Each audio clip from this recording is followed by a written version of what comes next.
Hey guys, BBI here. I want to stop and say thanks for tuning in and checking out whatever the video is about that's about ready to come up next. If you could take a minute and hit subscribe, I'd greatly appreciate it. And if you enjoy what you've seen here, make sure to hit the like button. We'd greatly appreciate your support. Anyhow, guys, all that aside, let's get on with the show.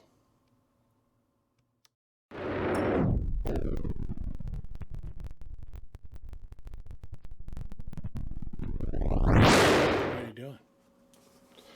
I know what I'm doing. This finally showed up from MFJ today.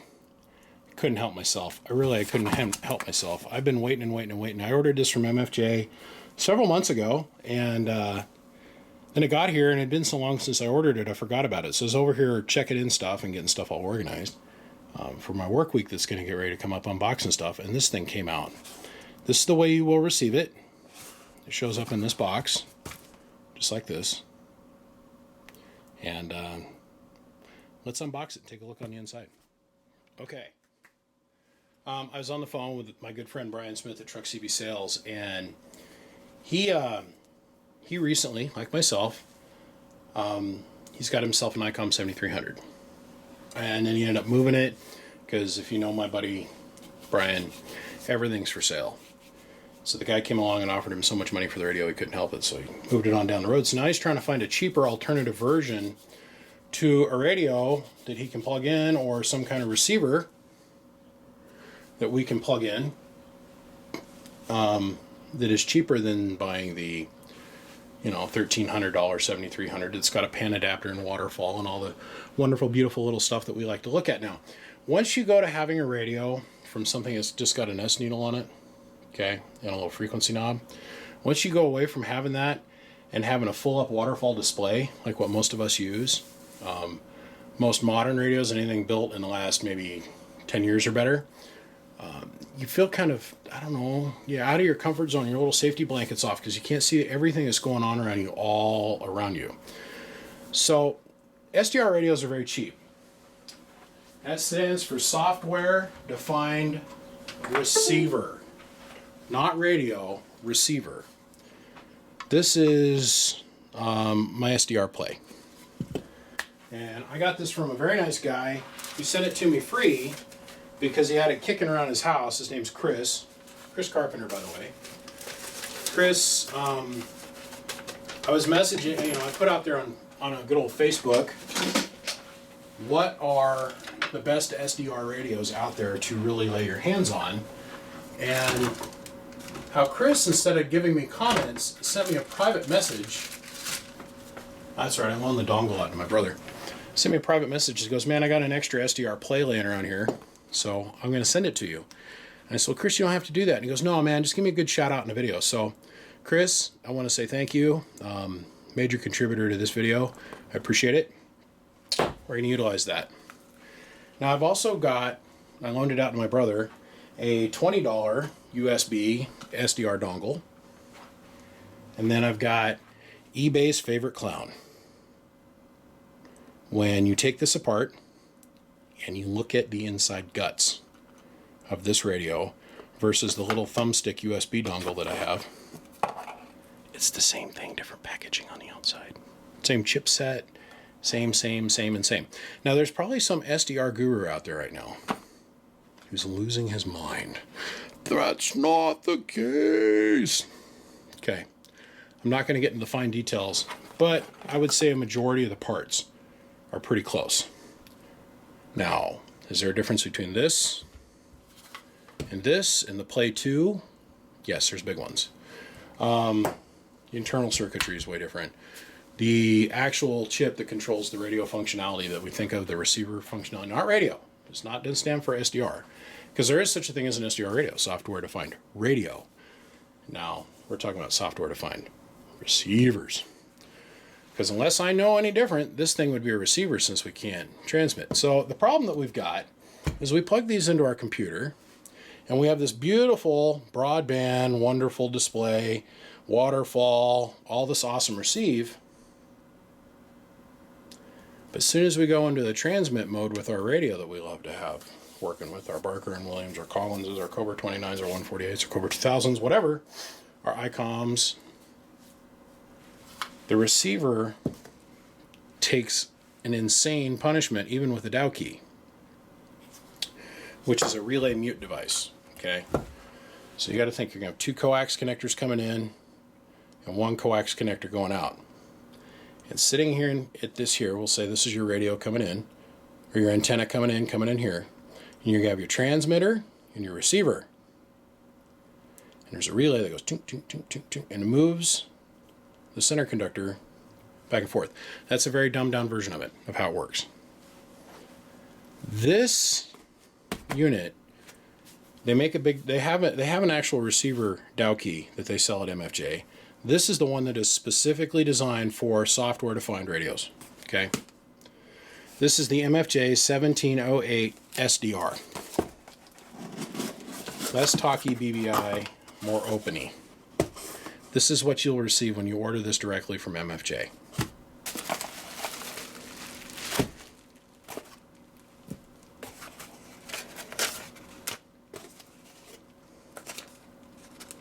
I don't even remember what I paid for this.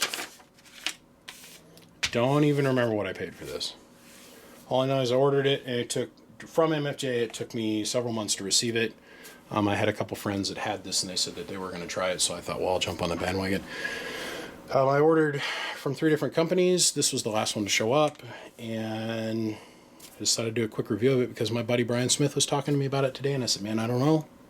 Let's test it, because I haven't even played with mine. It literally got here and sat on the shelf. I haven't any time to look at it. So we get our little power wire. Manuals is now online. Cheap bastards.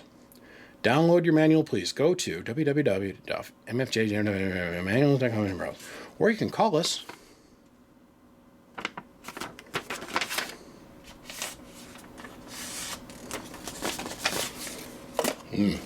Interesting. Okay. 2 layers of bubble wrap, and that's the unit.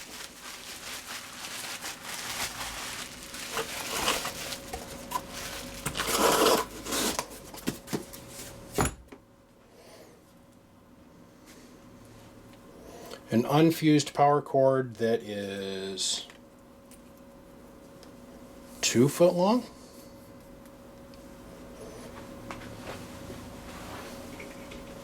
Let's get out the old Milwaukee tape measure here so we can designate some units of measure.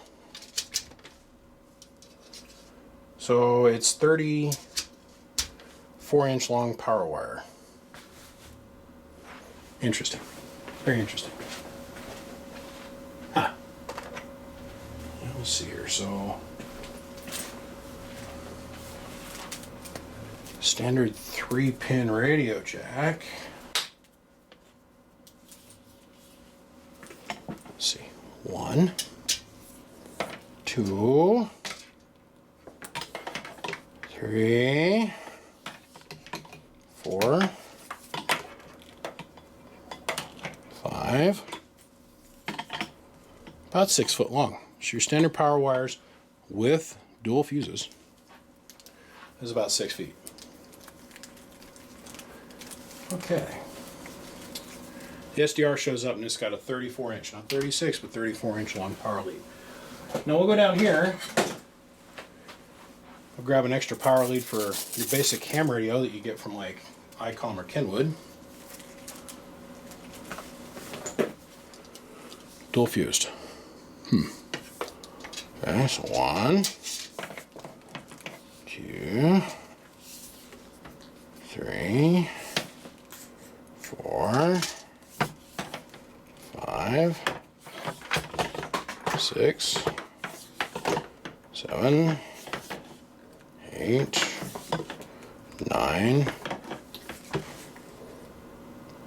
9 feet 9 inches. It's almost 10 foot long standard power cable that would come with your normal radio that you purchased today off the shelf. Okay. I know this video is going to get a lot of views, so I'm being so thorough and trying to give you guys references on power wire length. Not that that makes this big of a deal to me, because I have the ability to solder. And I have this wonderful creation called heat shrink. And I can make my power leads as long as I want. Some ham guys, as I was listening on one of the 2-meter frequencies the other night, was literally bragging to his buddy about how he cannot wait to get his new coax connectors or his brand new coax jumpers from HRO. Now they're just going to be the stuff. I cried softly.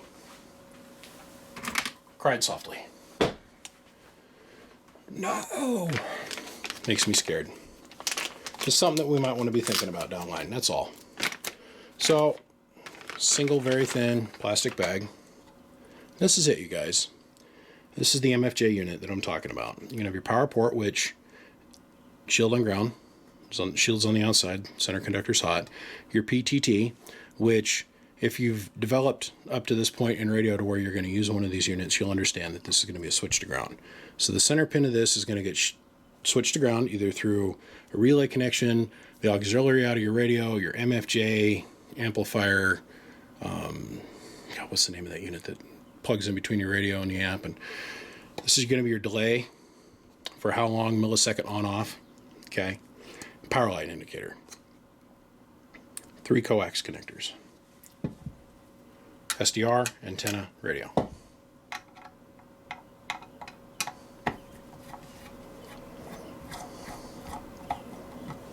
Let's take a look on the inside here.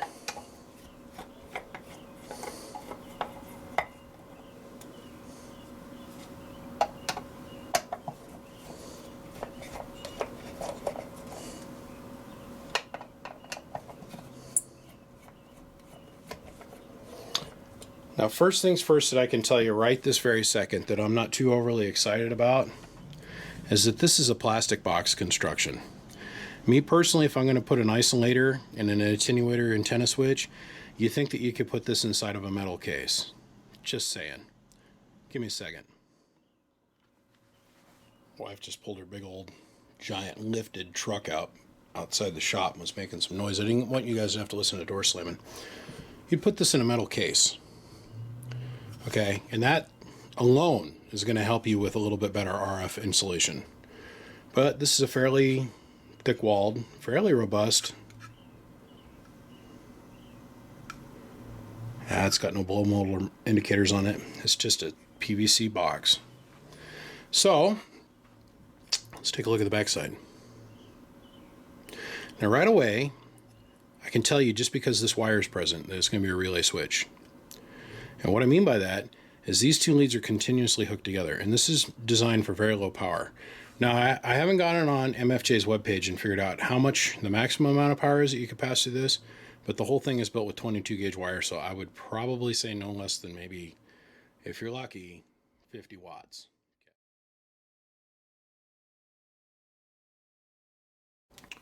Okay, let's go get the manual.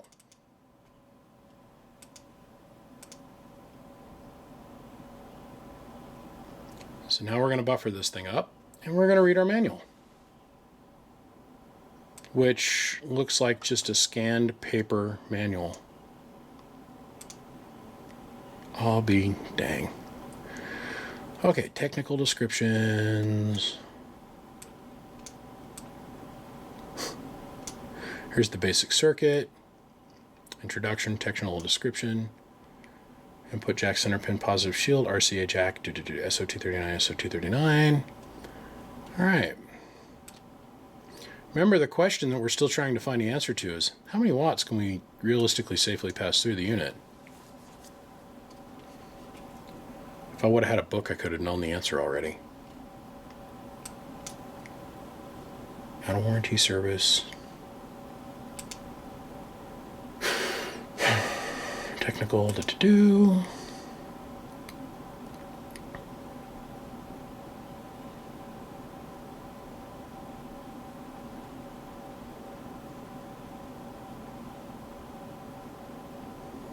The delay adjustment allows you to change how fast the relay switches back to the received mode. It is adjustable from 0 to 2 full seconds. Now we all know. Now, it says right here, just kind of tongue-in-cheek, the MFJ 1708-SDR /TTR switch requires 12 volt DC or 110 volt DC. Right here. See this? Right here. Then in small print, with the MFJ power supply. It's a 12 volt unit. That right there, that key phrase right there, can you imagine? That's a lawsuit waiting to happen, I'm here to tell you. Okay. It's nowhere in the manual. Okay, when the unit senses RF or the control line is grounded from the keyer. So it's an auto key unit also. See, we didn't know that without being able to go download the manual. The switch in the relay switches to transmit receive mode. When no power is applied to the unit, it is in transmit mode. Once power is applied to the relay, switches the unit to receive mode. When the unit senses RF, it's an auto key circuit, or the control line is grounded from the key or push to talk switch, it switches the relay off and the unit is in transmit mode. Hey, sweetie, I'm shooting a video. What's up? Hi, baby. Sorry, dinner. Ooh, here. Excuse me. And our bone-in ribeyes. I gotta go. I'll be back. It never does tell us how much power we can put through the unit. Can we see future test video with smoke and flames and fire? I got an LD Moss box that's up to the test. Not gonna get into that semantics, not my interest. Let's get in here and take a quick look at the inside, the construction, the actual solder work.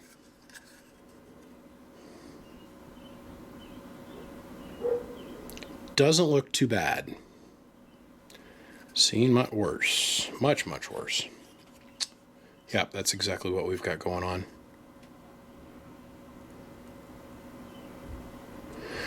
Yep, this is just a powered relay.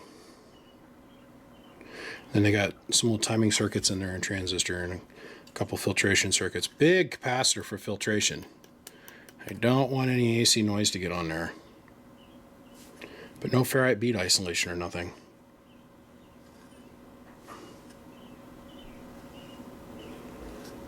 Yeah, no, diode.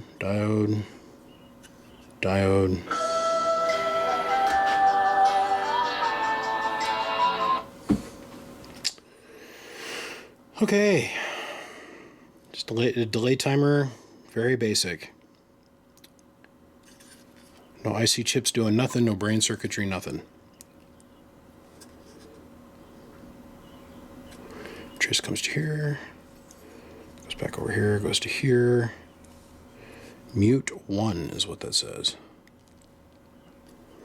There's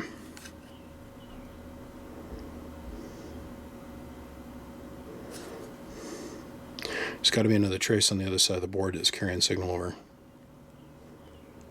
Yeah, that's exactly what this is. So you're not going to have any receive until you put power on this unit. None. Because it's taking the signal. It's taking the signal and it's passing it through in a relaxed position through the relay over to transmit. But then they have this wire here too. So it's not going to pick up anything until this relay literally latches. So when it powers up, this relay is going to close and let the signal flow back to the SDR. When you hit the relay, it's going to break the connection on the relay, opening it. Basically what you're going to have inside of a Dow key. I don't see any attenuation circuitry.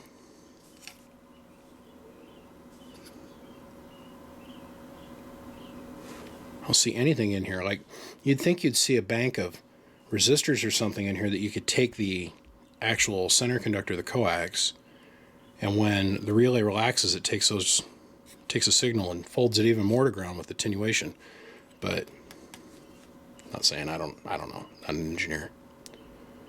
Well, let's put this thing back together here real fast. That's what the inside of it looks like.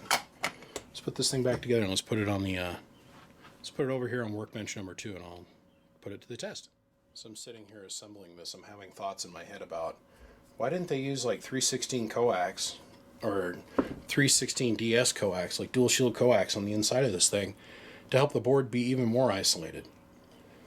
So this was in a metal box and you had coax in here that, you know, coax instead of open wire.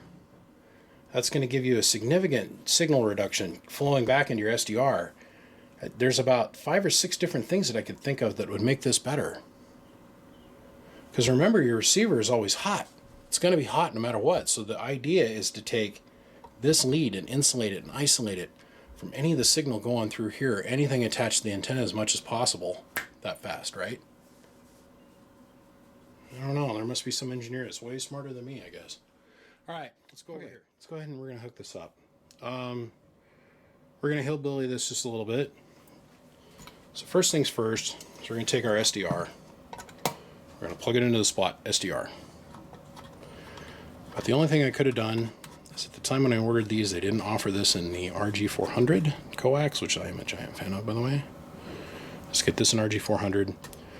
Or I could have bought an SMA to PL259 direct adapter and then bolted this right on the back of the SDR. But it's such a minuscule amount of signal loss and line loss, is like, okay, even though there's a couple dBs there, guys, don't flip out. Okay, so it's our coax from our radio, our RG400 from our radio, good old Amphenol, real Amphenol coax ends, straight off the boat from China Shmoo. And we'll take this as our out to our antenna. Thank God we're only going to put like a maybe one watt, maybe two through this thing, right? Because, yep, okay, check it out. Relay LED popped on as soon as I put power to it.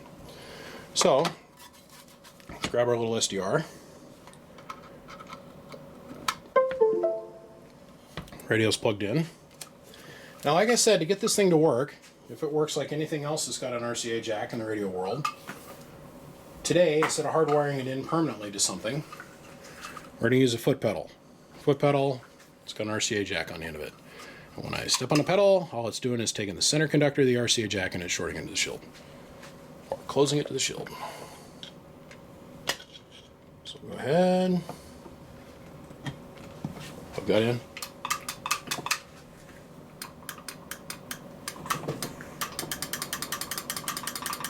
Click, click, click. Okay, let's go look at what we got going on in the outside world. Okay, so we've got SDR console 3 running on our SDR play. At the moment, we're at 105 negative, displayed over here in the corner, and it's 105.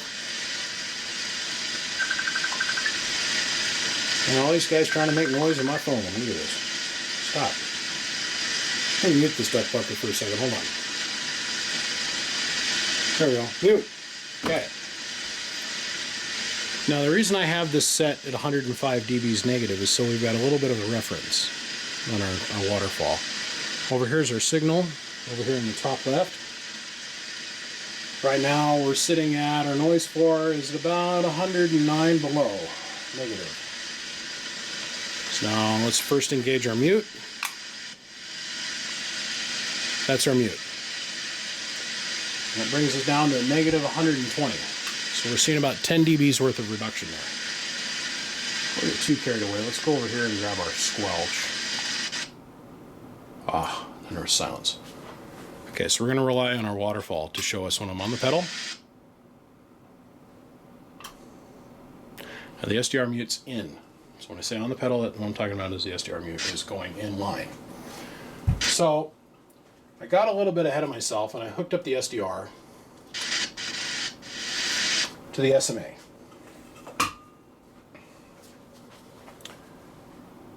We have disconnected the SDR and we're going to show you our baseline. We're going to generate approximately 2 whole watts of power today. 2. So this is our baseline. This is just the SDR with no coax attached. Okay.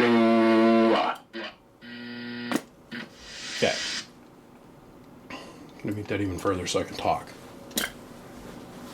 With the SDR just hanging out in free space, with a 1 watt carrier coming off my antenna, which is about 100 and some feet away, the SDR is receiving a negative 80 signal. And we're going to drive up to 2 whole watts of power on AM. And we're going to go up to about a negative 70. This is the best that we could ever expect to receive, because this is literally the ultimate conditions that we're looking for. This is the most optimal that we could have, is that we'll have a full antenna attached here, and then as soon as we go into transmit mode, this device literally thinks it's hanging out in free space with nothing attached to it. This is what we're shooting for. So now let's see what our end results are here. Let's go ahead and hook up our coax to our SDR. So first we're going to do engaging the pedal.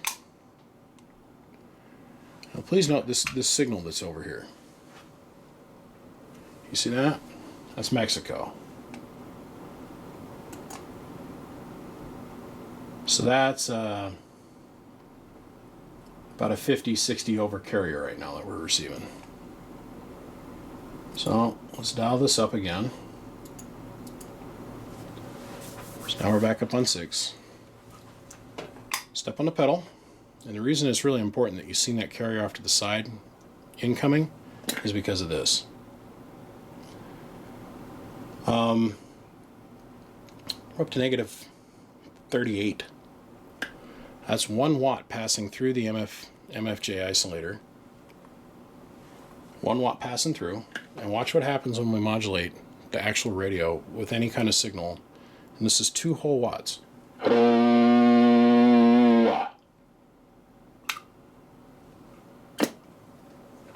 Now the question is really, is that much signal going to damage the SDR? Don't know, not going to venture that. You draw your own conclusions. Well, let me take the squelch away, and we're going to see how long it takes the receiver to recover.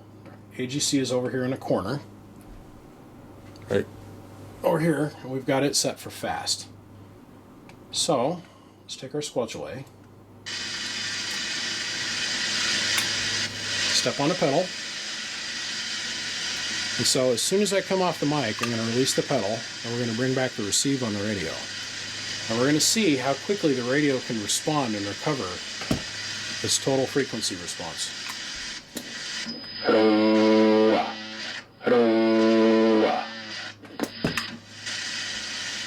Almost immediately. This is at very low power, you guys. So now I'm going to do something here. Let me mute my audio so I don't leery to do this. Hopefully I don't blow up my SDR, but I want to try it. I want to see if there's any major significant signal reduction between the isolator and the radio and see what our measurable dB difference is. So first we're on the pedal, spiking the mic.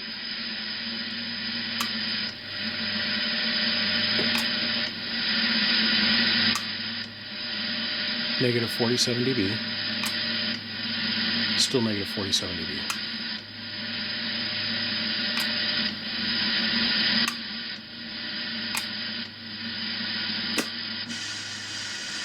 Instant recovery on the receiver though. Instant. Almost no latency whatsoever. That's impressive. That's actually impressive. I have my own opinions about this, but gentlemen, I had a friend once tell me something about Dolly Parton. Guy was interviewing her one time and says, well, don't you have an opinion on that? She goes, well, yeah, of course I've got opinions, but I'm an entertainer, so I keep them to myself. I got opinions, and I got a whole bunch of different thoughts and suggestions and things that I would do to suggest to upgrade this thing, but I'm going to keep them to myself. You guys draw your own conclusions. Guys, that's it. I'm out of here. The MFJ 1708 SDR Dow key setup. Bump, bump. I'll see you. Bye.